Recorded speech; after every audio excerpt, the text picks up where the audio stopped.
Everyone, Gyandeep education academy की तरफ से मैं शाइस्ता अमन अख्तर आज आप लोग के सामने फिर से इंग्लिश की इंटरेस्टिंग सी वीडियो लेकर आई हूँ। और वो वीडियो होगी आज रेगुलर वर्ड्स के लिए। आज हम दो रेगुलर वर्ड्स को डिस्क्राइब करने वाले हैं, आपके सामने डिस्कस करेंगे।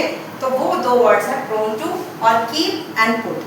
अगर नहीं किया है आपने अब तक इस चैनल को सब्सक्राइब, तो सब्सक्राइब कीजिए ताकि और नोटिफिकेशन के बेल आइकन को जरूर आप प्रेस कीजिएगा ताकि आगे आने वाली वीडियोस के बारे में आपको पता चलता रहे। तो बिना टाइम वेस्ट किए, विदाउट टाइम वेस्टिंग हम अपनी वीडियो को स्टार्ट करते हैं।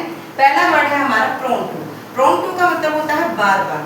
अब हम अक्सर कुछ वर्ड्स कहना होता है यार बार बार ये चीज हो रही है, बार बार वो हो रहा है, तो अगेन एंड अगेन वर्ड्स की जगह आप यूज कर सकते हैं prone to.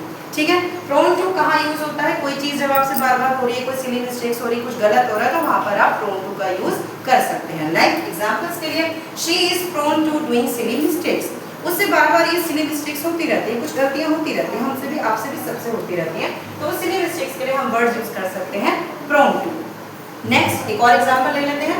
I am prone to being cheated. मुझे बार बार मैं चीट हो जाता हूँ, या अगर कोई आपसे बार बार चीट कर देता है, मैं बार बार लोग मुझसे चीट कर देते, तो यहाँ पर आप यूज कर सकते हैं प्रोन टू। हो सकता है आपने वर्ड पहली बार सुना हो सकता है कई लोगों ने इस वर्ड को कई बार सुना भी हो। जिसने पहली बार सुना है उनके लिए ऑल द बेस्ट फ्यूचर के लिए। नेक्स्ट है कीप एंड पुट। आप अच्छे से जानते हैं कीप का मतलब भी होता है रखना, पुट का मतलब भी होता है रखना। दोनों का मतलब होता है रखना, लेकिन फिर भी क्या है वो चीज जो इन दोनों को करती है अलग? क्या डिफरेंस है कीप और पुट में? जानते हैं। कीप और पुट जिसकी मतलब है, जिसकी हिंदी मीनिंग है रखना।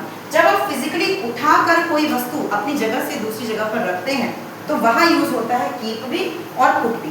मान लीजिए आप कहना चाहते हैं put the pain on the table, तो भी आप पुट यूज कर सकते हैं। Keep the pain on the table, तो भी आप कीप यूज कर सकते हैं। यानी कीप और पुट फिजिकली जब आप कोई चीज उठाकर रखते हैं तो कीप और पुट आप दोनों यूज करते हैं, वो गलत नहीं होगा। लेकिन मान लीजिए कोई ऐसी चीज जो हम फिजिकली उठाकर नहीं रख रहे, फिर भी रखने की बात कर रहे हैं। अब आप सोचेंगे ऐसी कौन सी चीज है जिसे हम उठा भी नहीं रहे और रख भी रहे हैं, तो वो चीजें होती हैं आपका प्रॉमिस। मैं अपना वचन रख रही हूँ, मैं आपको अपना वचन दे रही हूँ, तो आप दे रहे हो तो वो रख ही तो रहा है ना। तो इस तरीके के लिए एग्जाम्पल आप यूज कर सकते हैं, कीप इट टू यू।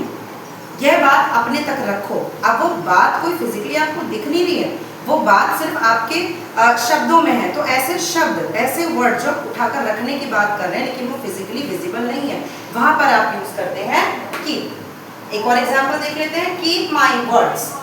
मेरे वर्ड्स मैं रख रही हूँ या मैं रखता हूँ। और कीप योर वर्ड्स, तुम अपने वर्ड्स रखो। आप किससे कह रहे हो भाई आपने कोई वचन निभाया था, कीप योर वर्ड्स, अपने वर्ड्स को निभाओ, अपने वर्ड्स को आप संभालिए।